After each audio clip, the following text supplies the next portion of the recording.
नमस्कार, मैं अखिलेश बात कर रहा हूं अपने YouTube channel voice of Akhilesh के माध्यम से। 2024 लोकसभा के दूसरे पेपर की परीक्षाएं उत्तर प्रदेश की 8 लोकसभा सीटों पर होना है। परीक्षार्थी अपना अपना कौशल दिखाने को तैयार हैं। चुनावी प्रचार का शोर थम चुका है। अब असली इम्तिहान की बारी है। धर्मनगरी मथुरा, शिक्षा का केंद्र अलीगढ़, आर्थिक केंद्र गौतम बुद्ध नगर के साथ अमरोहा, मेरठ, बागपत, बुलंदशहर, गाजियाबाद के परीक्षार्थी परीक्षा में शामिल होने को तैयार हैं और उनकी किस्मत का फैसला यहाँ की जनता करने को बेकरार है। आज हम आपको बताएंगे किन सीटों पर किसका पलड़ा कितना भारी है, किन के बीच मुकाबला कितना दिलचस्प होगा। हम आपको एक एक करके बताएंगे। वीडियो के अंत तक बने रहिएगा। अगर आप नए हो तो चैनल को सब्सक्राइब कर दीजिए। हम आपको हर एक सीट का एक एक सटीक विश्लेषण बताएंगे। किस सीट पर किसकी दावेदारी कितना ज्यादा है, कौन सीट किसके खाते में जा रही है। 2019 की बात करें तो इन 8 सीटों में से 7 सीट भाजपा के खाते में गई थी, जबकि अमरोहा की सीट सपा बसपा के गठबंधन में बसपा के पास थी। बसपा यहां से जीत हासिल की थी, जबकि 4 सीटों पर बसपा दूसरे स्थान पर थी। बसपा से गठबंधन में सपा को 1 सीट गाजियाबाद मिली थी, यहां पर सपा दूसरे स्थान पर थी। 2024 के इस परीक्षा में सपा और कांग्रेस के पास खोने को तो कुछ नहीं है, लेकिन हासिल करने के बहुत कुछ है। जबकि पिछले चुनाव के लिहाज से देखें तो बसपा के पास अच्छा मौका है इन सीटों पर अपनी दावेदारी मजबूत करने का। अगर हम बात करें मेरठ की तो इस सीट पर इस चुनाव में इंडिया गठबंधन की अच्छी पकड़ मानी जा रही है। मेरठ लोकसभा सीट इंडिया गठबंधन की तरफ से सपा के खाते में गई है। सपा ने यहां से पहले दलित और फिर गुर्जर, फिर दलित समाज से ताल्लुक रखने वाली पूर्व महापौर सुनीता वर्मा को मैदान में उतारकर मुस्लिम बैकवर्ड के साथ दलित को साधने के लिए मुस्लिम दलित ओबीसी समीकरण बनाने की कोशिश की है। अगर यह समीकरण सफल रहा तो यह सीट सपा के खाते में जाने से कोई रोक नहीं सकता। जबकि भाजपा यहां से 3 बार से सांसद राजेंद्र अग्रवाल का टिकट काटकर रामायण धारावाहिक में राम का किरदार निभाने वाले अरुण गोविल को मैदान में उतारा है। यहां पर अरुण गोविल का धार्मिक हथकंडा काम करता दिख नहीं रहा। राजेंद्र अग्रवाल का टिकट कटने से यहां पर अग्रवाल समाज में भी भाजपा के प्रति काफी नाराजगी देखने को मिल रही है। जबकि बसपा ने देवव्रत त्यागी को मैदान में उतारा है। देवव्रत परंपरागत वोट बैंक के साथ त्यागी समाज के मतदाताओं को साधने की कोशिश की है। अगर त्यागी समाज देवव्रत त्यागी की तरफ रुख किया तो इसका भी सबसे ज्यादा नुकसान भाजपा को ही उठाना पड़ेगा। अगर हम बात बागपत की करें तो बागपत सीट पर करीब 5 दशक बाद चौधरी चरण सिंह के परिवार का कोई सदस्य मैदान में नहीं है।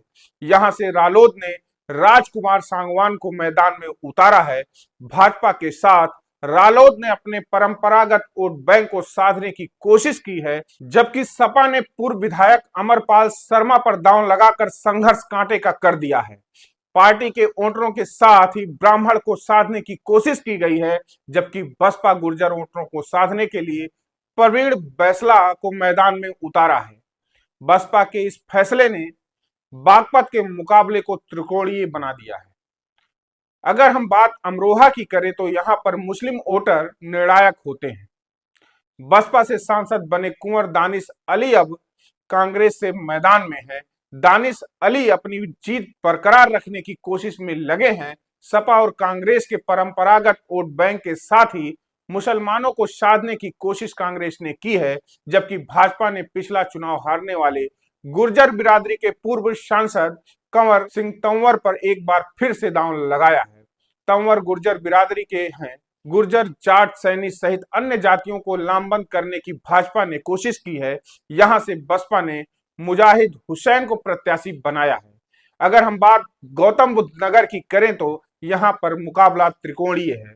भाजपा ने 2 बार से सांसद डॉक्टर महेश शर्मा पर तीसरी बार दांव लगाया है।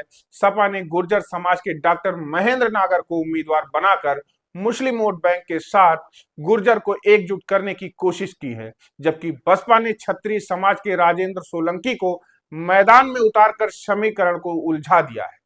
यहाँ पर क्षत्रिय समाज के लोग भाजपा से वैसे भी नाराज चल रहे हैं, जिसका फायदा बसपा को मिल सकता है। अगर यहाँ पर जातीय समीकरण चला तो क्षत्रिय वोटों का झुकाव अगर बसपा की तरफ हुआ तो सपा के महेंद्र नागर का चुनाव आसान हो जाएगा। अगर हम बात गाजियाबाद की करें तो यहाँ से भाजपा ने अपने पूर्व सांसद का टिकट काटकर अतुल गर्ग पर दांव लगाया है, जबकि पूर्व सांसद बीके सिंह यहां से रिकॉर्ड मतों से जीत हासिल की थी। कांग्रेस ने यहां से डाली शर्मा को एक बार फिर से मैदान में उतारा है। डाली शर्मा का अगर ब्राह्मण के साथ मुस्लिम और सपा के कोर वोटर साथ दिए तो यह चुनाव बेहद दिलचस्प होगा। बसपा ने यहां से क्षत्रिय समाज के नंद किशोर पुनरी पर दांव लगाकर चुनाव को और रोचक बना दिया है। बसपा के क्षत्रिय समाज से प्रत्याशी उतारने से भाजपा को मुसीबत में डाल दिया है। अगर हम बुलंदशहर की बात करें तो यहां पर त्रिकोणीय मुकाबला देखने को मिल सकता है। भाजपा यहां से 2 बार के सांसद भोला सिंह पर दांव लगाया है, तो कांग्रेस ने शिवराम वाल्मीकि को मैदान में उतारकर अल्पसंख्यक और पिछड़ी जातियों के साथ ही दलित मतदाताओं में सेंधमारी करने की कोशिश की है, जबकि बसपा ने गिरीश चंद्र जाटों पर दांव लगाकर दलित को अपने पाले में खींचने की कोशिश की है। यहां पर बसपा इंडिया गठबंधन का नुकसान करते दिख रही है।